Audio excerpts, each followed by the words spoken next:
On February 28th, rapidly escalating geopolitical tensions with Iran sent immediate, widespread shockwaves cascading through global energy markets. This chart shows a sudden, sharp spike in energy prices starting on that exact date.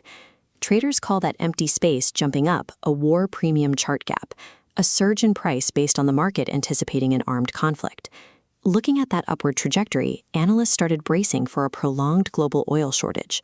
The broader fear was that this anticipated energy shortage would trigger runaway inflation, terrifying consumers and backing the Federal Reserve into a corner. But Wall Street traded on static data. Analysts were so focused on the geopolitical headlines that they missed the shifting reality of physical supply. The wallet-breaking energy crisis the world was bracing for was an illusion, and it was about to shatter overnight. The entire geopolitical reality shifted overnight with a singular logistical catalyst: the official reopening of the Strait of Hormuz. Hundreds of oil tankers previously trapped in the Persian Sea were suddenly cleared to move. As these ships moved simultaneously, they dumped their entire inventory onto the global market, creating an instant supply glut. Compounding this influx, OPEC Plus announced they are adding another 188,000 barrels per day to the market next month. This line chart tracks the immediate reaction in West Texas intermediate crude prices.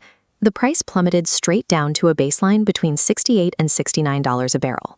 That drop completely closed the pre-war chart gap established back in February. This sudden price action entirely wiped out the conflict premium that traders had spent months pricing into the market. The global oil shortage was a myth. The reality on the water is a physical supply glut. Crashing oil prices provide immediate macroeconomic relief. Lower energy costs drastically reduce the risks of global inflation. But this relief was complicated by contradictory economic data. A weak U.S. jobs report showed only 57,000 jobs added, well below the expected 110,000. In sharp contrast to those jobs numbers, the June ISM Services PMI printed surprisingly hot at 54%. Any reading above 50 indicates economic growth, making this 24 consecutive months of expansion. The U.S. consumer continues to spend aggressively. This creates a tug-of-war for the Federal Reserve.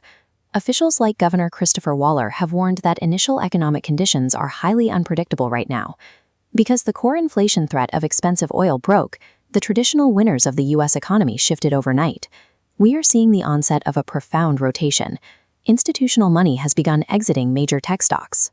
In a wave of post-holiday profit-taking, microchip companies like Micron, Applied Materials, and SanDisk plunged by roughly 10%.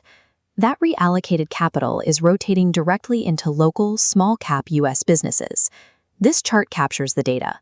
The Russell 2000 Index, which tracks small American corporations, just posted a 22% gain, more than doubling the S&P 500's 9.6% gain for the first half of the year.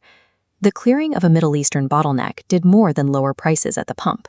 It rewired where institutional capital is positioned for the rest of the year.